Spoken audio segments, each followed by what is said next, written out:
Эгерде бизде күч органдары ушинтип саясатчыларды, активисттерди, блогерлерди аңдып отурсаңар, биз бири-бирибиз менен жолуккандан дагы коркуп кала турган заманга келебиз. Бири-бирибиз менен жолуккандан, сүйлөшкөндөн коркуп кала тургандай. Мен былтыр бир кошуна өлкөлөрдүн бирөөсүнө баргам, кофейня жок экен.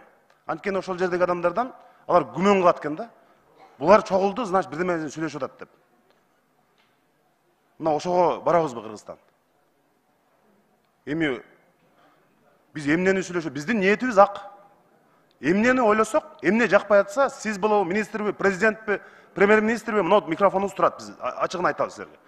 Мына туура эмес болуп атат, могул туура эмес болуп атат деп. Туура иштер болсо колдойбуз, туура эмес болсо сындайбыз. Биздин эл өкүлчүлүк негизги миссиябыз ушул. Анан ушинтип мен билем, ана жакында дагы бир аудио сүйлөшүүлөрдү чыгарасыңар. Эмне биз күч органдары үчүн элден түшкөн салыкты ошол үчүн силерге эмне үчүн айлык кылып беребиз биз? Ушул саясатчылардын артынан аңдысын деп, башка жумуш жокпу? Чек ара, коопсуздук, экстремизм, башка маселелер менен көбүрөөк алек болуш керек да. Ошолорду тыңшап, анан ошолордун артынан ошону иште ойлошот да. Могул органдын кишилеричи. Ошо бир саясатчылардын артынан аңдып, анан ушуну кыйратып атабыз, анан иш кылып атабыз деп. Мамлекеттин өнүгүшүнө, коопсуздук үчүн башкача салым кошкула да.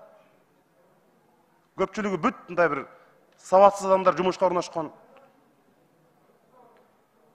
Анан биз эми бири-бирибиз менен сүйлөшөбүзбү? Саясатты сүйлөшөбүз, башканы сүйлөшөбүз. Эмнеси бар экен анын сүйлөшкөн? Кимден коркушубуз керек? Ошон үчүн урматтуу күч органдарынын өкүлдөрү мындай мынчалык деңгээлге түшпөш керек. Биз оюбуз ак, ниетибиз ак, бир нерсе болсо ушул микрофондон айтабыз.